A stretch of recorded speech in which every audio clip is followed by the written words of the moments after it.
자, 오늘은 도시 및 주거환경 정비법상 정비사업 절차에서 정비구역 지정과 관련된 테마를 학습할지도 그렇게 준비를 합니다. 정비구역 지정이에요. 자, 우리 도시 및 주거환경 정비법상 그 정비사업의 절차, 는 이렇게 진행이 됐었죠. 제일 먼저 이제 정비기본계획의 수립이 있어야 되죠. 네, 정비기본계획. 자, 정비기본계획 수립되고요. 자, 이 정비기본계획에서 이제 대도시 지역에서의 정비 사업을 체계적으로 시행하기 위해서 정비기본계획이 수립됩니다. 그래서 자, 이 정비기본계획은 자, 우리 여기가 서울이면은 앞으로 우리 서울에서 10년 내 정비 사업이 필요합니다. 즉 10년 내에 재개발 재건축이 필요하면은 이제 정비기본계획에 의해서 정비예정구역을 지정하게 되죠. 정비예정구역을 지정해요. 정비예정구역을 지정하고 이 예정구역별로 이제 정비계획, 이 정비계획을 언제 수립할 것인지 정하게 되죠. 정비계획. 10년 내 정비사업이 필요한 지역을 정비예정구역을 지정합니다. 약 한 270여 곳 내외의 정비예정구역이 지정이 되어 있고요. 자, 이렇게 정비예정구역이 지정되면 이 270여 곳의 정비예정구역별로 이걸 정비계획을 언제 수립할 것인지 계획이 되어 있어요. 그러면 만약에 이거 이제 서울 강남 재건축 단지라고 가정합시다. 그러면은 강남구에는 아파트 재건축 사업을 10년 내에 하기 위해서는 서울시 정비기본계획으로 일단은 정비예정구역 지정하고 이 강남 재건축 단지는 정비계획을 언제 할 것인지 계획이 되어 있어요. 2017년 9월 이런 식으로. 자, 그러면은 2017년 9월이 되면은 이제 관할 강남구청장 등이죠. 자, 관할 구청장 등은 그 기본계획에 맞도록 이제 정비계획을 수립합니다. 재건축 사업을 위한 정비계획을 수립해서 구청장 등이죠. 관할 구청장 등. 여러분 정비법에서 구청장 등은 누구냐면은 자, 강남구청장, 부산 해운대 구청장처럼 자치구의 구청장하고 그리고 이제 광역시의 군수가 포함돼서 구청장 등이 돼요. 네. 자, 인천광역시 강화군은 여기에 포함되죠. 강화군수. 그리고 또 부산광역시 기장군수 여기에 포함되겠죠. 네. 이런 식으로 자치구의 구청장과 광역시 군수를 합하여 이 법에서는 구청장 등이라고 그러고요. 자, 이렇게 시가 수립한 기본계획에 맞도록 그 정비예정구역별 정비계획을 수립하여서 이를 첨부합니다. 이를 첨부해서 정비구역 지정을 신청하게 돼요. 라고 해서 이제 정비구역 지정을 고시하게 되죠. 그래서 구청장 등이 기본계획에서 지정한 예정구역별 정비계획 수립식에 도래하면은 그게 맞도록 이제 정비계획을 수립하고 이를 첨부해서 정비구역 지정을 신청합니다. 누구에게 하느냐면은 특별시장, 광역시장에게 정비구역 지정을 신청해요. 하면은 이 특별시장, 광역시장은 자, 이 구청장 등의 신청을 받고 신청에 의해서 이제 정비구역을 지정하게 되죠. 그리고 자, 특별시, 광역시 이외의 자, 세종특별자치시, 제주특별자치도 그리고 시장군수들은 자, 보십시오. 세종특별자치시장, 제주특별자치도지사, 시장군수들은 정비계획을 수립해서 정비구역 지정을 신청해야 될 구청장 등이 있어 없죠. 그래서 이게는 이제 신청에 의해서 지정하는 게 아니고 직권으로 이제 기본계획에서 정한 예정구역별 정비구역 수립식에 도래하면은 그 기본계획에 맞도록 본인이 직접 정비구역을 수립하고 정비구역 지정해야 되는 거죠. 그래서 직권 지정이 되죠. 그래서 특별시장, 광역시장은 구청장 등이 정비계획을 수립하여서 정비구역 지정을 신청하면은 이제 신청에 의해서 정비구역 지정을 하게 되고요. 그리고 특별자치시장, 특별자치도지사, 그리고 시장군수장 직권으로 기본계획에 맞도록 정비구역을 수립하고 정비구역 지정을 하여야 한다는 이야기죠. 자, 이들이 이제 정비구역의 지정권자가 되는데요. 자, 특별시장, 광역시장, 특별자치시장, 특별자치도지사, 시장군수가 정비구역을 수립할 때는 각 시군에 있는 도시계획위원회니까 지방도시계획위원회 되겠죠. 네, 지방도시계획위원회 심의를 거쳐서 이제 정비구역 지정을 하게 됩니다. 자, 이렇게 이제 만약에 이제 서울에서 자, 일정한 지역을 재개발하기 위해서 여기다가 정비구역 지정을 했습니다.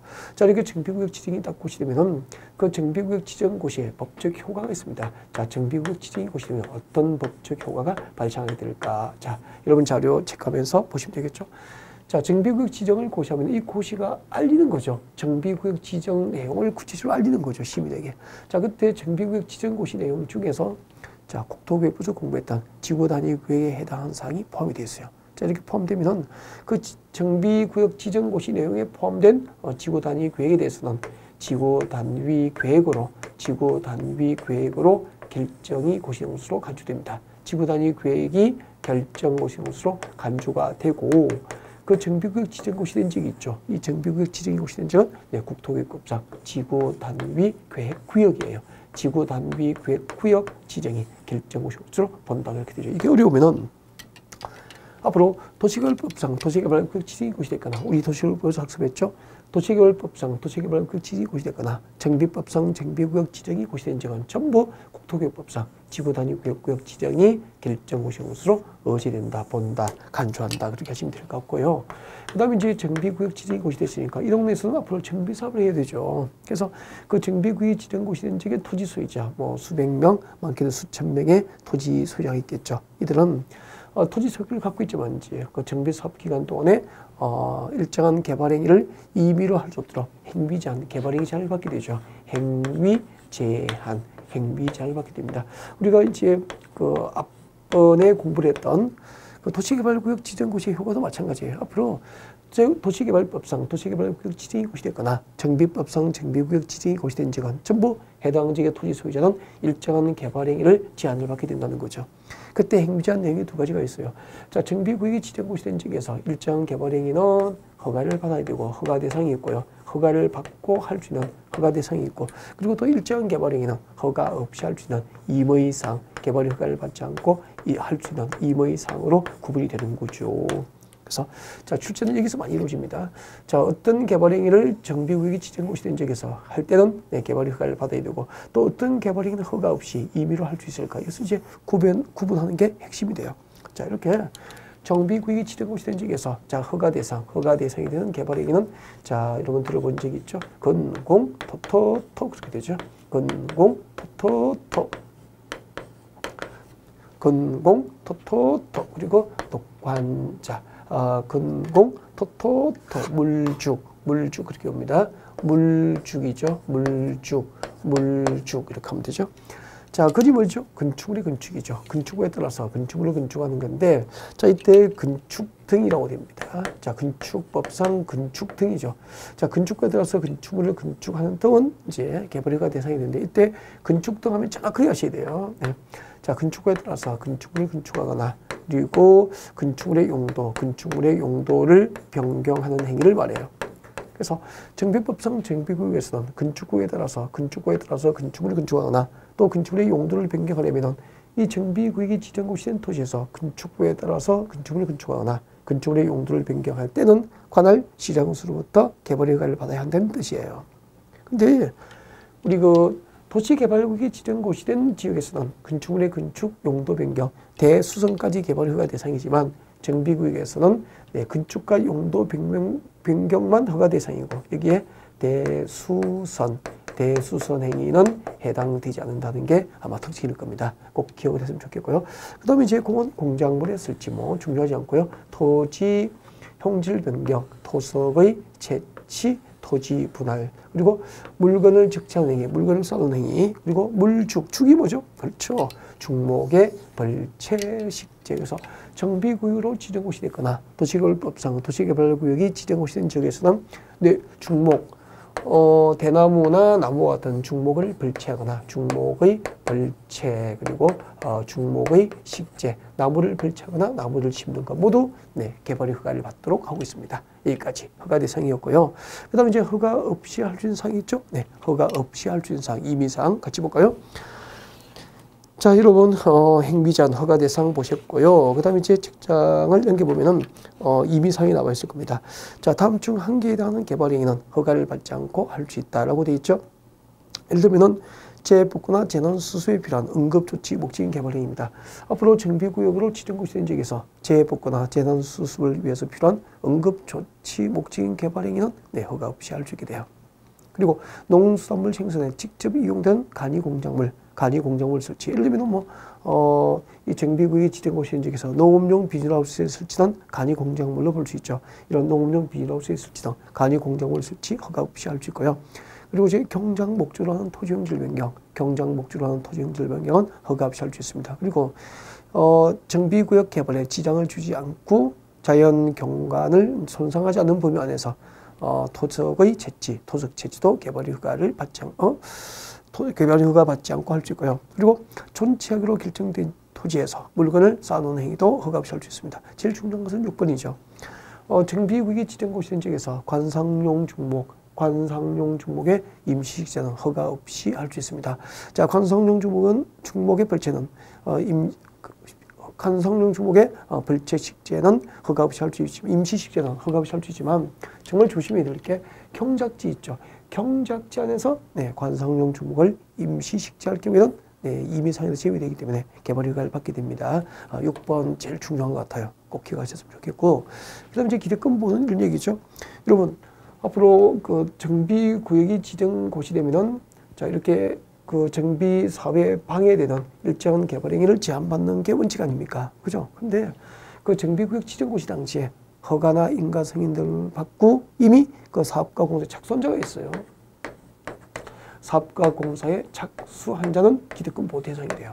그러니까 정비구역 지정 곳이 당시에 허가, 인가 승인 등을 받고 이미 사업가 공사에 착수한 자는